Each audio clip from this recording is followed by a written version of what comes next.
चार किंवा परित्याच्या 3 जागा येतील एवढं पण मी मी मी जमिनीवर काम करतो. मी शहराच्या गल्ली बोळामध्ये प्रत्येक समाज बांधवांशी भेटत होतो, सगळ्यांशी बसत होतो, चर्चा करत होतो.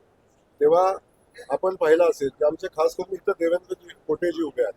त्या माणसाचा शहराचा प्रचंड मोठा अभ्यास, अगदी गल्ली बोळाचा, छोट्या छोट्या समाजाचा, प्रत्येक व्यक्तीचा अभ्यास असणारा एक लोकप्रतिनिधी आमच्यासोबत निवडणूक करत होता.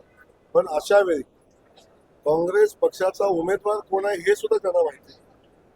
काँग्रेस पक्षाच्या प्रचाराच्या मोहिमेमध्ये ते सहभागी झाले नाही. या शहरामध्ये जाहीरनामा काय असावा, शहराला काय पाहिजे याची माहिती नाही. अशी माणसं दिल्लीत बसून जेव्हा या निवडणुकीचं नियोजन करतात तेव्हा याच्यापेक्षा चांगला निकाल येऊ शकत नाही माझी खात्री होती, आणि त्यामुळे ती माझी खात्री मी व्यक्त केली.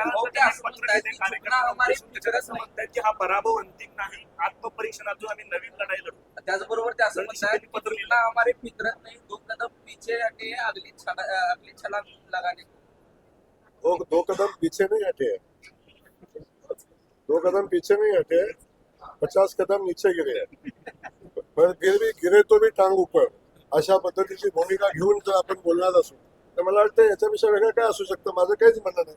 काही खूप मोठ्या पॉलिटिशियन आहेत, दिल्लीच्या राजकारणामध्ये आहेत, राहुल गांधीच्या जवळ आहेत, तिथला अभ्यास खूप चांगला आहे, आणि अशी एक नेता शहराला मिळाल्या की जे दिल्लीत बसून शहरातलं काम करतात, शहराच्या सगळ्या व्यवस्थेवर लक्ष ठेवतात. त्यामुळे एवढी दूरदृष्टी असलेल्या नेत्या या शहराला मिळाल्याचा आनंद आहे.